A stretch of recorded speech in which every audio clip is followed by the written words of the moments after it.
किस्मत में यही लिखा है तो गर्मी को भी झेल ही लूंगा। वैसे अहले हिंद इस गर्मी को क्यों बर्दाश्त कर लेते हैं? इसलिए कि ये लोग मौसम गर्मा में गोश्त बराए नाम ही खाते हैं, प्यास बुझाने के लिए शरबत पीते हैं, फलों का इस्तेमाल बहुत ज्यादा करते हैं। मैं भी हल्की ग़िज़ाओं का आदी हो चुका हूँ। अलस सबा बेदार होकर सुबह की ठंडक में कोई 4 घंटे काम करता हूँ। गर्मी में शिद्दत पैदा हो जाती है तो साए में 4 घंटे आराम कर लेता हूँ, और धूप की तमाज़त घट जाती है तो दोबारा 4 घंटे काम कर लेता हूँ। ये लीजिए, और हम हैं कि सुबह से शाम तक बस गोश्त ही गोश्त खाते रहते हैं, कभी कज़ी तो कभी तरह तरह के कबाब। बाबर ने ख्वाजा कलां की तरफ देखते हुए कहा, और इन सब खानों को भी तुंदो तेज शराबों के सहारे हलक से नीचे उतारते हैं, गोया के माहौल की गर्मी हमारे लिए नाकाफी हो। ख्वाजा कलां बेग के लिए काठी पर बैठे रहना सख्त दुश्वार साबित हो रहा था। उसके चेहरे से पसीने की धारें सी दाढ़ी पर लुढ़कती हुई कतरात की शक्ल में सीने पर टपक रही थी। खुद बाबर को भी ऐसा लग रहा था जैसे सांस के साथ हवा की बजाय आग की लपटें सीने में दाखिल हुए जा रही हैं। उस जगह से जल्द अज जल्द चल देना जरूरी था।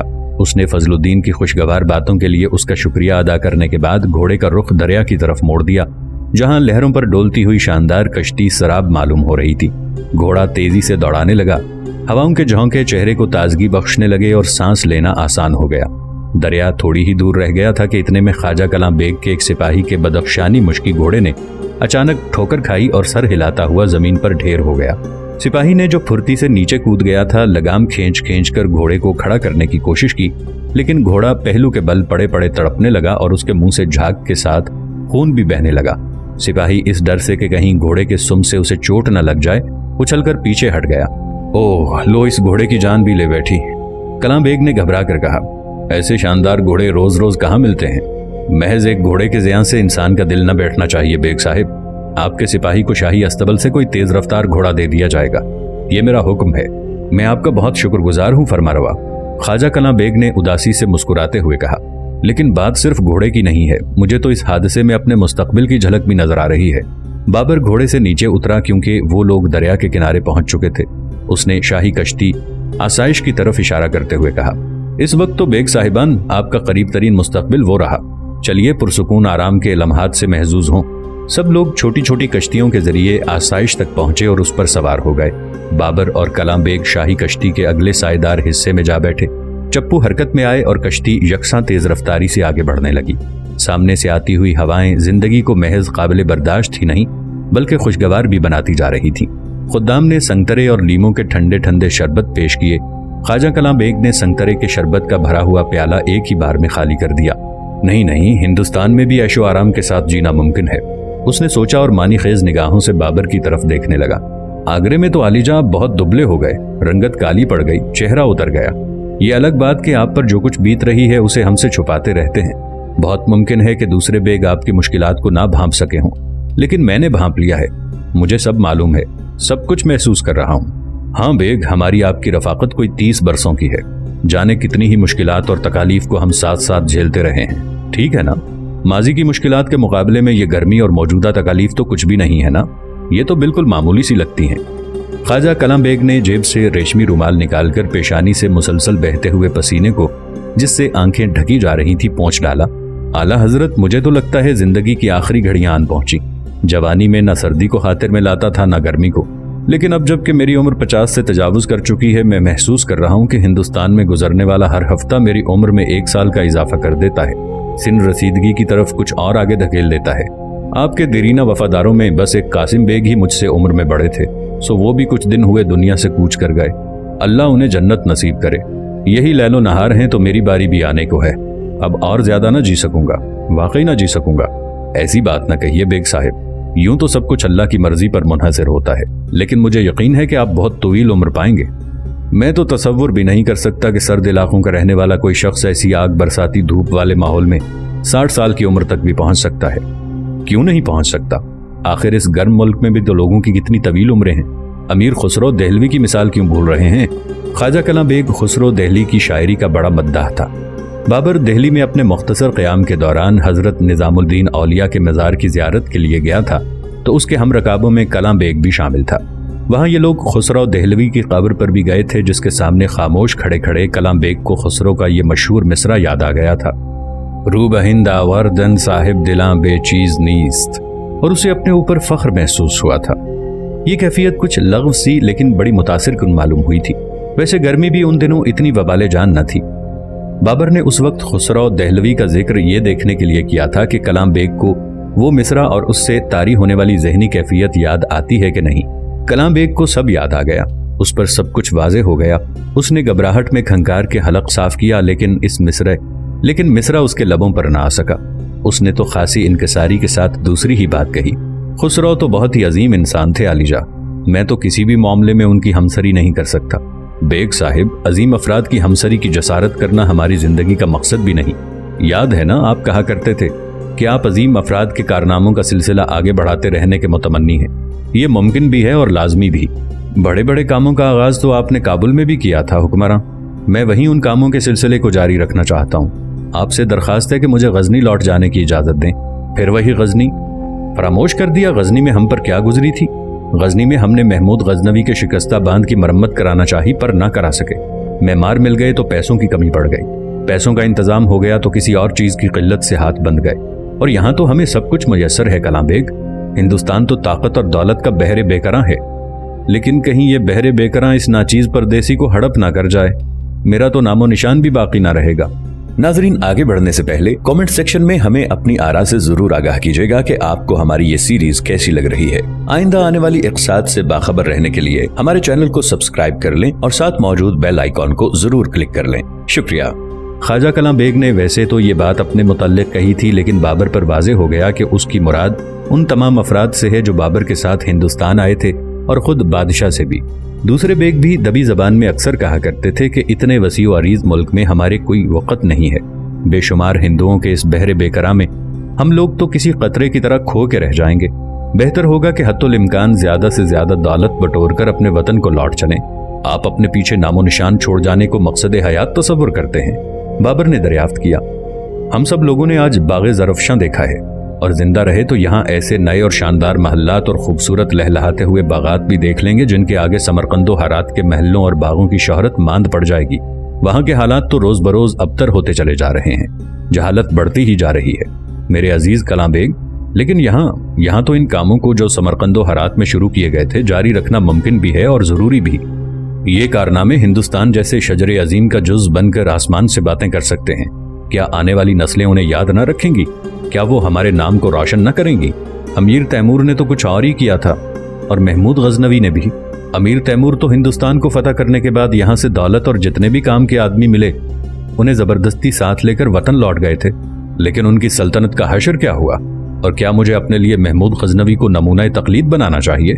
नहीं आलिजा, आप तो बिल्कुल दूसरी तरह के फरमारवा हैं। आपके लिए तो नमूना तकलीद की हैसियत से अलबेरूनी और खुसरो दहली कहीं ज्यादा बाइसे कशिश हैं। लेकिन आला हजरत, क्या हम हिंदुस्तान को बजोरे शमशीर नहीं फतह कर रहे हैं? बाबर खामोश हो गया।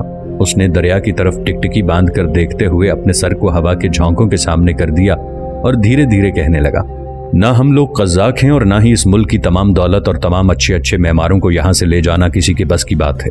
मैं तो इसके बरक्स खुरासान, मावरन नहर और ईरान से भी इमारत साजी के माहिरीन और साहिबाने उलूम व फ़नून को यहाँ बुलवा रहा हूँ। आप आज खुद ही अंदजान के मीरे इमारत फजलुद्दीन को देख चुके हैं। फव्वारे बनाने के लिए मुहंदस सुलेमान रूमी भी इंशाअल्लाह जल्द ही तबरेज से यहाँ आ जाएंगे। हरात से मैंने मौर्रिख ख्वांद मीर को बुलाया। नहीं बेग, हम लोग अब यहाँ गैर नहीं रहे। हम यहाँ अजनबियों की जरा जिंदगी न बसर करेंगे। हमें अपनी सारी दानाई और इस्तेदाद इस मुल्क को खुशहाल बनाने पर सर्फ करनी होगी, तब ही हम इस खलीज को पाट सकेंगे। कलाम बेग खाक भी ना समझ सका कि बादशाह आखिर कैसी खलीज की बात कर रहा है, लेकिन उसने कोई एतराज ना किया। वो जानता था कि ऐसी बहसों में तो बाबर अपने दलाइल और खुशबयानी की बदौलत हमेशा ही मात दे देता है। कलाम बेग ने इस बहस में एतराफ़े शिकस्त का झूठा तासुर देते हुए चापलूसी के तरीका अपनाया जो उसके ख्याल में सलातीन के लिए हमेशा ही बाइसे मुसर्रत होता था। आलम पना, आप जबरदस्त कुव्वत इरादी के मालिक हैं और अज़्म और हौसले के मामले में आपका कोई जवाब नहीं। आपकी जगह कोई और होता तो वो इन आलामो मसाइब के उशरे अशीर को भी नहीं झेल सकता था जिनको आप बर्दाश्त करते रहे हैं। यही नहीं, आप तो इन सारी मुश्किलात के बावजूद ऐसे कारनामे अंजाम देने का भी हौसला रखते हैं जो शायद सिकंदर आजम, जमशेद या रुस्तम ही के बस की बात हो सकते थे। मेरी जिंदगी आपके साए में गुजरती रही है और मैं आपकी अजमतों का रोज बरोज ज्यादा से ज्यादा कायल होता चला जा रहा हूँ। मैं खुद को एक कोहे अजीम के दामन में किसी हकीर टीले के जैसा तसव्वुर करता हूँ। हर शख्स का अपना अपना मुकद्दर होता है। जो कुछ आपको नसीब है वो आपके इस खादिम को कभी भी नसीब नहीं हो सकता। शाह आली, خواجہ کلام بیگ، جس کی آواز تقریباً واضح طور پر مرتعش تھی، خاموش ہو گیا۔ تب بابر نے امیر خسرو کے اس مصرے کو دھیرے دھیرے پڑھا۔ اصل کس از کس نباشد کم چو جملز آدمند۔ پھر بھی پانچوں انگلیاں برابر تو نہیں ہوتی۔ جیسا بارے گراں آپ نے اٹھا رکھا ہے ویسا اگر میں اٹھا لوں تو میرے چھکے چھوٹ جائیں گے۔ ذل الہی، کیا آپ یہ نہ پسند فرمائیں گے کہ میں کم از کم 5 سال ہی اور جی لوں؟ مجھے واپس جانے کی اجازت دے دیجیے، میں غزنی چلا جاؤں، وہاں کے قدیم باندھ کی مرمت کرا لوں گا، ریگستانوں کو گلزاروں میں بدل کر آپ کا نام روشن کروں گا۔ بابر سوچ میں ڈوب گیا اور کلام بیگ نے فوراً ہی اندازہ لگا لیا کہ اسے بادشاہ کے دل کا وہ تار مل گیا ہے جسے چھو کر وہ اپنی مراد حاصل کر سکتا ہے۔ میری درخواست پر غور فرمائیے اعلیٰ حضرت، میں اپنی زندگی کے آخری ایام میں بڑھتی ہوئی فارغ البالی کے دوران پروردگار سے آپ کے لیے دعا گو رہوں گا۔ میری دلی آرزو ہے کہ غزنی میں اپنے وطن کے نزدیک ہی سپرد خاک کیا جاؤں۔ بابر نے دیکھا کہ کلام بیگ کی آنکھیں نم ہو گئی ہیں۔ آخر کار اس نے پوچھا، آپ کی دیکھا دیکھی دوسرے بیگ بھی اگر لوٹ گئے تو پھر میرے ساتھ کون رہ جائے گا؟ دوسرے بیگوں سے میں خود ہی بات کر لوں گا، قسم کھاتا ہوں ان سے صرف یہی کہوں گا، حکمراں مجھے باندھ کی مرمت کرانے کے لیے غزنی بھیج رہے ہیں۔ یقین مانیے میں اس طرح جاؤں گا کہ میرے پیچھے پیچھے کوئی دوسرا بیگ نہ جائے گا۔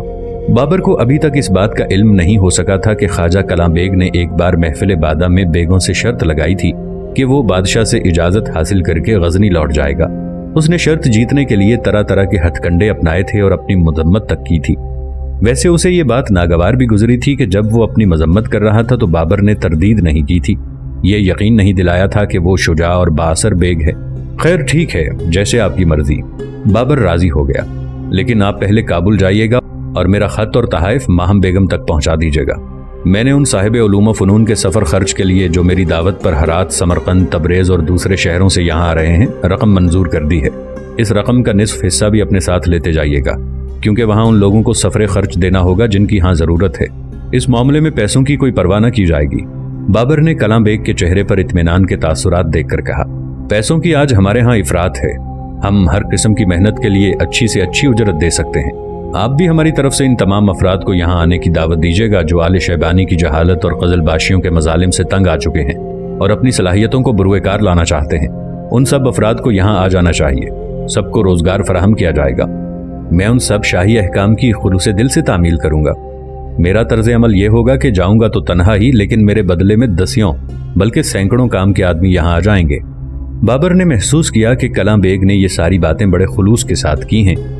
تاہم کلام بیگ کے غزنی روانہ ہو جانے کے فوراً بعد ہی اس کی آگرے کی حویلی کی ایک دیوار پر یہ شعر لکھا ہوا نظر آیا، جس سے بابر کے جذبات سے متعلق اس عیار کا حقیقی رویہ بے نقاب ہو گیا۔ اگر بخیر و سلامت گزر ز سندھ کنم، سیاہ رو شوم گر ہوائے ہند کنم۔ دیوار پر جلی حروف سے لکھا ہوا یہ شعر ان بیگوں میں جلد ہی عام ہو گیا جو کلام بیگ کی طرح ہندوستان سے لوٹ جانے کے خواہاں تھے۔ کچھ ہی دنوں بعد ایک موقع پر بابر کو ہندو بیگ سے کلام بیگ کی اس شرط کا بھی علم ہو گیا جو اس نے محفل بادہ میں اپنے رفقا سے لگائی تھی۔ فریبی بدماش کہیں کا، وہ غصے سے کہہ اٹھا، شرط بھی جیت لی اور میری آنکھوں میں دھول بھی جھونک گیا۔ خیر دیکھنا ہے کہ بالآخر جیت کس کی ہوتی ہے۔ اس کے بعد بابر بپھرا ہوا دیر تک ٹہلتا رہا۔ وہ سوچنے لگا کہ آخر کلام بیگ کو کیا سزا دی جائے۔ کیا کوئی قاصد اس حکم کے ساتھ فوری طور پر روانہ کیا جانا چاہیے کہ کلام بیگ کو غزنی کے صوبے دار کے عہدے سے ہٹایا جا رہا ہے اور اب اسے صوبے دار کی حیثیت سے حاصل مراد سے محروم ہو کر باندھ کر مرمت کرانی چاہیے۔ پھر اس کے دل میں خیال آیا کہ ایسا کرنے کا مطلب تو یہ ہوگا کہ وہ اپنے ایک پرانے عیار اور کایاں ہی کیوں نہ صحیح بیگ کی، جسے وہ صحیح معنوں میں ایک اہم کام سپرد کر چکا ہے، خدمات سے پوری طرح ہاتھ دھو بیٹھے گا۔ تو پھر کیا قدم اٹھایا جائے؟ خاموشی اختیار کر لی جائے۔ خاموش بیٹھ رہنے کی اجازت نہ آن بان دے رہی تھی اور نہ ہی عقل سلیم، کیونکہ کلام بیگ کا یہ سیدھا سادہ سا شعر ہندوستان سے لوٹ جانے کے خواہاں بیگوں اور سپاہیوں کے لیے کچھ اور بھی زیادہ ترغیب دہ ثابت ہو سکتا تھا۔ دوسری طرف کلام بیگ کو کسی قسم کی سزا دینے سے بھی شعر کی مقبولیت میں اضافہ ہو سکتا تھا۔ تو کیا وہ بیت اب بھی دیوار پر لکھی ہوئی ہے؟ بابر نے ہندو بیگ سے پوچھا۔ جی نہیں، میں نے اسے مٹوا دیا تھا۔ فضول، زبردستی مٹائی جانے والی چیزوں کی یادیں عوام کے دلوں پر اور بھی زیادہ مضبوطی کے ساتھ نقش ہو جاتی ہیں۔ اچانک بابر کے ذہن میں خیال آیا، ارے خادم، ذرا میرے منشی کو تو بلاؤ۔ فوراً کاغذ، قلم اور دوات سنبھالے ہوئے ایک نوجوان اندر آیا اور بادشاہ کے سامنے سر جھکا کر کھڑا ہو گیا۔ لکھو، آرام سے بیٹھ کر لکھو۔ میرے منشی پالتی مار کر بیٹھ گیا، تختی گھٹنوں پر رکھ لی اور کاغذ پر ہاتھ پھیر کر قلم کو درست کیا۔ ہزار شکر کے بابر تجھے خدائے کریم، ہے خود ہی بخش چکا سندھ اور ہند عظیم۔ بابر نے سوچا نہیں، اس خیال کا واضح طور پر اظہار ضروری ہے کہ ہندوستان ہمارے لیے کوئی غیر سرزمین نہیں بلکہ ہمارا دوسرا وطن ہے، اور اس نے فوراً ہی پرعزم لہجے میں لکھانا شروع کیا۔ ہزار شکر کے بابر بفضل رب کریم، ملا ایک اور وطن سندھ اور ہند عظیم، وہ جائے غزنی جو ہو سرد مہر اور کمزور، یہاں کی گرمی میں تڑپے جو رہ سکے نہ مقیم۔ ہندو بیگ کا دل باغ باغ ہو گیا۔ خواجہ کلاں بیگ واقعی اپنے آپ کو سرد مہر اور متکبر ظاہر کرنے کا بڑا شوقین تھا۔ سادگی تو اسے چھو کر بھی نہیں گئی تھی، کیونکہ اس کا خیال تھا کہ وہ اوروں سے کہیں زیادہ دور اندیش ہے۔ 3 نقلیں تیار کر دیجئے، بابر نے حکم دیا۔ ایک خواجہ کلاں بیگ کو بھجوا دی جائے اور دوسری ہندو بیگ صاحب آپ لے لیجئے۔ اسے ان بیگوں اور سپاہیوں کو پڑھنے کے لیے دیجیے گا جو کلاں بیگ کا شعر پڑھتے ہیں، دیکھتے ہیں کہ اس شعری مقابلے میں کون جیتتا ہے۔ بابر نے ایک بار کسی بیگ کو گرمی کا رونا روتے اور فوراً ہی ایک دوسرے بیگ کو جواباً یہ مشورہ دے کہ وہ جائے غزنی جو ہو سرد مہر اور کمزور، یہاں کی گرمی میں تڑپے جو رہ سکے نہ مقیم، سنا تو وہ سمجھ گیا کہ اس کا تیر نشانے پر لگا ہے۔ پانی پت کی جنگ کے بعد طاہر 3 مہینوں تک صاحب فراش رہا۔ بادشاہ نے علاج کے لیے جس طبیب کو مامور کیا تھا اس نے زخموں کا مداوا تو کر دیا تھا، لیکن چٹک جانے والی پسلیوں اور ہاتھوں کی ٹوٹی ہوئی ہڈیوں کے معاملے میں کچھ بھی نہ کر سکا۔ طاہر درد کی وجہ سے روز و شب پریشان رہتا تھا۔ وہ حتی الامکان کوشاں رہتا کہ اس کی کراہیں آگرہ کے اس چھوٹے سے گھر میں نہ گونجنے پائیں جس میں وہ اپنے وفادار سائز کے ساتھ مقیم تھا۔ اب تو شاید میری میت ہی اس گھر سے باہر نکل سکے گی، اس کے دل میں رہ رہ کے خیال آتا۔ انہی دنوں میر عمارت فضل الدین کابل سے طاہر کے بیٹے سفر کو، جو مدرسے کی تعلیم مکمل کر کے معمار بن چکا تھا، ساتھ لے کر آگرہ آ گیا۔ ان دونوں نے جائے تعمیر پر کام کرتے ہوئے ہندوستانی معماروں کے مشورے سے ایک مشہور وید کا پتہ لگایا اور اسے طاہر کو دکھانے کے لیے گھر بلا لائے۔ فضل الدین کو بتایا گیا کہ یہ وید ٹوٹی ہوئی ہڈیوں کے علاج میں بڑی مہارت رکھتا ہے اور غریبوں سے بہت ہمدردی کے ساتھ پیش آتا ہے۔ اس کا مطلب یہ تھا کہ اس شخص کو دماغ بھی اچھا ملا تھا اور دل بھی۔ بشن چند صاحب، فضل الدین نے وید سے کہا، میرا بھانجا خاندانی بیگ نہیں ہے، اس کا تعلق تو محنت و مشقت کرنے والے کاشتکاروں سے ہے جو دل و جان سے اپنے وطن کی خدمت کرتے رہتے ہیں۔ میں نہیں چاہتا تھا کہ یہ فوج میں بھرتی ہو۔ کیوں طاہر جان، میں نے تم سے اوش میں یہی کہا تھا نا؟ صد افسوس مامو جان کہ میں نے اس وقت آپ کے کہے پر عمل نہیں کیا تھا۔ طاہر نے ٹھنڈی سانس بھری۔ بیگ بن جانے کے بعد میں اپنے آپ کو جانے کیا سمجھنے لگا تھا۔ میرے عمارت نے ٹوٹی پھوٹی ہندوستانی میں جس کے زیادہ تر الفاظ فارسی کے تھے آخر کار خاص بات بیان کی۔ میرا بھانجا صفاق بیگوں اور سپاہیوں سے، جنہیں ہر وقت لڑائیوں اور لوٹ مار کی پڑی رہتی ہے، رشتہ توڑ کے وطن لوٹ جانا چاہتا تھا۔ وہ محنت و مشقت کرتے ہوئے امن و سکون کی زندگی گزارنے کا خواہاں ہے، جیسی زندگی محمد باغبان کی ہے، جیسی خود آپ کی ہے وید صاحب۔ مہربانی کر کے میرے بھانجے کو اس کے قدموں پر کھڑا کر دیجئے۔ میں جانتا ہوں آپ ہمارے ملک میں جنگ کرنے کے لیے نہیں آئے ہیں، بشن چند نے فضل الدین سے کہا۔ میں آپ کی عزت کرتا ہوں میرے عمارت صاحب، اور آپ کے بھانجے کے لیے جو کچھ میرے بس میں ہے ضرور کروں گا۔ وید نے 1 مہینے تک طاہر کا علاج کیا۔ اس نے اپنی حساس انگلیوں سے ان جگہوں کا جہاں ہڈیاں ٹوٹی تھیں پتہ لگا کر اپنی دوائیں اور پٹیاں وغیرہ بہت احتیاط اور صبر کے ساتھ استعمال کی، اور علاج بے حد کامیاب رہا۔ علاج کے دوران طاہر کا خون کا ایک قطرہ بھی نہ بہا۔ وہ وید کی گیواں ہتھیلیوں اور پتلی پتلی لمبی لمبی انگلیوں کا کچھ اس طرح عادی ہو گیا جیسے وہ اس کی اپنی ہتھیلیاں اور انگلیاں رہی ہوں۔ وید نے پیسے لینے سے انکار کر دیا۔ اس نے صحت یاب ہو جانے والے طاہر سے کہا، آپ نے میرے ہاتھوں کو ایک وید کے ہاتھوں کو آنکھوں سے لگا لیا، اظہار ممنونیت کے لیے یہی بہت ہے۔ نہیں، میں تو زندگی کے آخری لمحے تک آپ کا احسان مند رہوں گا۔ طاہر کہہ اٹھا، کون جانے شاید میں اس طرح اپنے پچھلے جنم میں کیے جانے والے کسی کے احسان کا بدلہ چکا دیا ہوں۔ فضل الدین اور طاہر نے دیر تک وید سے اصرار کیا، یقین دلایا کہ اس کے منہ سے جو کچھ بھی سنیں گے اس کا کسی سے تذکرہ نہ کریں گے۔ تب کہیں جا کر بشن چند نے انہیں اپنے مہاوت بھائی کا قصہ سنایا۔ ابراہیم لودھی کے عہد حکومت میں بھائی کو کہیں کام نہ مل سکا تھا تو وہ آگرے سے پنجاب چلا گیا تھا۔ وہاں اس نے یہ سننے کے بعد کہ بابر نے اپنے مخالفین کو قتل کرا دیا ہے، قسم کھائی تھی کہ میں ان غیر ملکیوں کو اپنے وطن میں نہ گھسنے دوں گا۔